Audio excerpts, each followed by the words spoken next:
दोस्तों आज की इस वीडियो में एक ऐसी प्रॉब्लम के बारे में बात करने जा रहे हैं जिससे कि एक नहीं, हजार नहीं, पता नहीं कितने पीएफ मेंबर्स परेशान हैं। वो अपना फुल एंड फाइनल सेटलमेंट के लिए फॉर्म 10C अप्लाई नहीं कर पा रहे हैं। चलिए सीधे मुद्दे की बात पर आते हैं।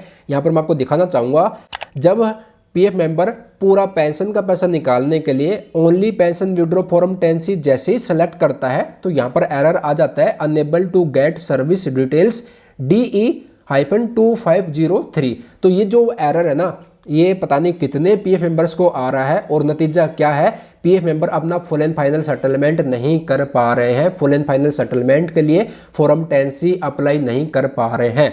अब ये एरर क्यों आ रहा है, इसका क्या समाधान है, चलिए इस मुद्दे पर बात करते हैं। इसके अलावा अगर आप फॉर्म 19 सेलेक्ट करेंगे पीएफ का पैसा पूरा निकालने के लिए तो कोई भी एरर नहीं आएगा।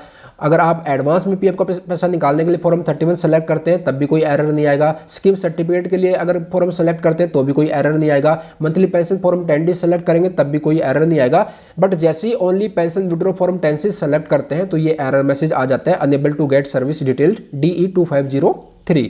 अब देखो, अब इसका समाधान क्या है। देखो सबसे पहले तो मैं आपको बताना चाहूँगा, ये जो प्रॉब्लम आ रही है ना, अगर आप फॉर्म 10C सेलेक्ट कर रहे हो, आपको ये एरर आ रहा है, तो सबसे पहले तो एक चीज़ तो बिल्कुल अपने दिमाग से निकाल देना कि अगर आप ये सोच रहे हो कि मेरे पीएफ अकाउंट में क्या दिक्कत है, मेरी सर्विस हिस्ट्री में क्या दिक्कत आ गई, मेरी डेट ऑफ एग्जिट जो डली है या फिर डेट ऑफ ज्वाइनिंग जो डली है उसमें कुछ दिक्कत है क्या, मैच नहीं हो रही है, तो मैच नहीं हो रही है क्या दिक्कत है, तो ये क्लियर आप दिमाग से डाउट है ना उसको निकाल दो।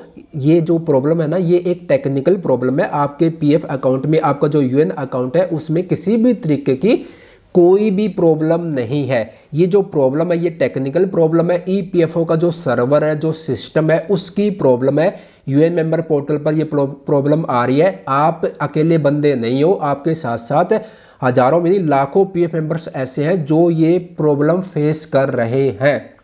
क्लियर, पहला तो ये डाउट निकाल देना, आपके अकाउंट में कोई दिक्कत नहीं है, ये ईपीएफओ की प्रॉब्लम है, ईपीएफओ के सिस्टम की, सर्वर की प्रॉब्लम है। और आपको पता ही होगा आए दिन कुछ ना कुछ दिक्कत प्रॉब्लम चलती रहती है, तो ये भी उसी का ही एक नया उदाहरण है। क्लियर। दूसरा ये कि इसका समाधान क्या है। इसका समाधान यही है कि आपको वेट करना है, प्रतीक्षा करनी है, क्योंकि जब भी ईपीएफओ के यूएन मेंबर पोर्टल पर कोई प्रॉब्लम आती है, कोई समस्या आती है, कोई एरर आता है तो 1 हफ्ते 10 दिन तक वो एरर रहता है। उसके बाद ईपीएफओ की नज़र में पड़ता है, लोग ग्रीवेंस डालते हैं, ट्वीट करते हैं, ईपीएफओ को मेल करते हैं, कॉल करके बताते हैं, तब उनके अधिकारी जागते हैं, फिर उस प्रॉब्लम को देखते हैं, फिर अपनी आईटी टीम को वो प्रॉब्लम भेजते हैं कि भाई ये प्रॉब्लम आ रही है, फिर उनकी आईटी टीम में प्रॉब्लम ठीक करती है, उसके बाद फिर प्रॉब्लम ठीक होती है। तो इस प्रोसेस में 7 से 10 दिन लग जाते हैं।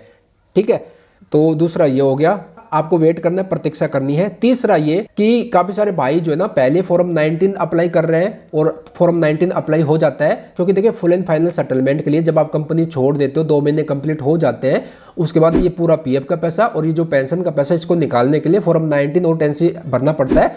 तो भाई क्या कर रहे हैं, काफी सारे बिना फॉर्म 10C चेक करें पहले क्या करते हैं, क्योंकि उनको पता ही नहीं कि भाई फॉर्म 10C में कुछ एरर आ रहा है क्या। तो मैं आपको यही कहना चाहूंगा कि जब भी आप form 9 full and final settlement के लिए अप्लाई करें, पहले फॉर्म अप्लाई करने से पहले दोनों फॉर्म को सेलेक्ट करके देख लीजिएगा कोई एरर आ रहा है या फिर नहीं आ रहा। ठीक है, तो अभी क्या हो रहा है ना, पीएफ मेंबर्स के साथ वो फॉर्म 19 तो जो ना सेलेक्ट करते हैं और फटाफट से अप्लाई कर देते हैं, फॉर्म 19 उनका अप्लाई हो जाता है। उसके बाद जैसे वो फॉर्म 10C सेलेक्ट करे तो ये एरर आ गया, यानी कि फॉर्म 10C वो अप्लाई नहीं कर पा रहे, तो ओनली फॉर्म 19 ही वो अप्लाई कर देते हैं, सोचते हैं कि यार ये बाद में अप्लाई कर देंगे। तो यहाँ पर मैं आपको कहना चाहूँगा कि जब भी आप फुल एंड फाइनल सेटलमेंट के लिए अप्लाई करें, फॉर्म 19 और 10C दोनों एक साथ अप्लाई कीजिएगा। क्लियर। तो देखो आपको करना क्या है, अगर आपको ये एरर आ रहा है तो आप पहले फॉर्म 10C आप सेलेक्ट कीजिए, और जब फॉर्म 10C सेलेक्ट कर लेंगे ना, उसके बाद आपको पता चल जाएगा कि एरर हटा है या फिर नहीं हटा। अगर किसी भी तरीके का कोई भी एरर नहीं आता है, फिर आप फॉर्म 19 अप्लाई कीजिए और फिर तुरंत आप 10C अप्लाई कर दीजिएगा।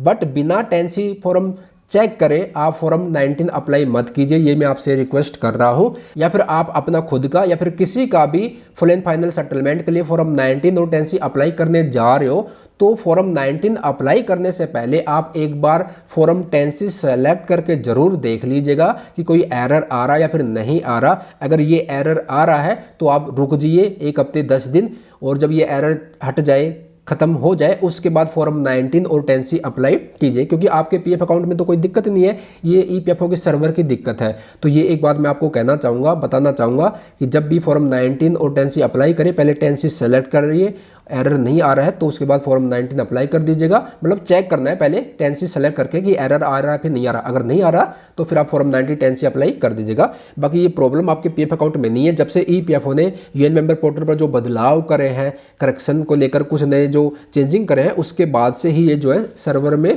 इनके में प्रॉब्लम आ रही है। और जब भी ईपीएफओ कोई बदलाव करता है ना, इनके सर्वर में कोई ना कोई प्रॉब्लम चलती रहती है। पिछले कुछ दिनों में फॉर्म 10D अप्लाई नहीं हो रहा था, सर्विस फैच नहीं कर पा रहा था, उसमें क्या आ रहा था, और फॉर्म 19 भी अप्लाई नहीं हो रहा था, कह रहा था कि service history unable to fetch, ऐसे कुछ एरर मैसेज आ रहा था। मैंने वीडियो भी बनाई थी, तो उसमें क्या था कि हमें जो है 48 से 72 घंटे डेट ऑफ एग्जिट मेंशन करने के बाद वेट करना पड़ता था। तो हमने भी एक monthly pension form 10D apply किया था हमारे एक फैमिली मेम्बर का।